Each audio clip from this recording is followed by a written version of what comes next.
ሰላም ደቄረይ ሎሙን ዓበይቲ ዜናታት ናይ ስፖርት ሃገርና ኤርትራ ክትፅዋዕ ኣብ ዓለም ውዒላ ደስ ዘብል ናትና ኤልሓውና ዳግማይ ሕጂ እውን ቀዳማይ ኮይኑ ተዓዊቱ መፀውዒ ንዓለም ብምሉእ ኤርትራ ኤርትራ ኤርትራ ኤርትራ ከም ትብል ገይርዋ ሕጂ ካሳል ንቢንያም ስዒቡ ኣብ ኢታሊ ማለት እዚ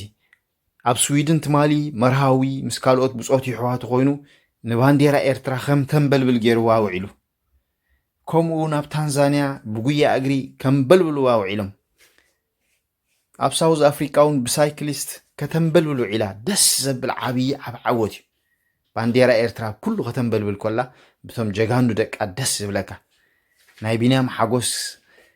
ከምኡ ናይ ናቱ ከምኡ ናይ መርሃዊ ናይ ኩሎም ክርኢ ቀኒና ደስ ዘብል ሕጂ ከዓ በዞም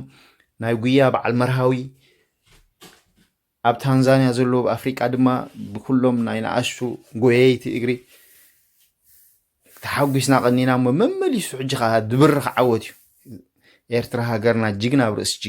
ብርእስ ጅግና እንዳወለደት ንዘለኣለም ትነብር ኣላ ኤርትራ በኣና ንሕና ከዓ ብኤርትራ ኤርትራ በኣና ንሕና ከዓ ብኤርትራ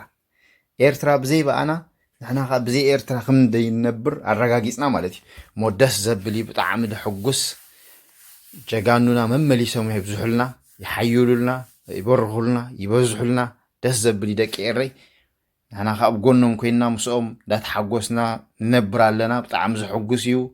ዘሐጉስ እዩ ብዙሕ ኣርኣያ እግዚኣብሔር ኣምላኽ ሓጎስና መመሊሱ የዛይዶ የበርኮ ደስ ዘብል እዩ ዓወትና ሓፋሽ ደቂ ኤረይ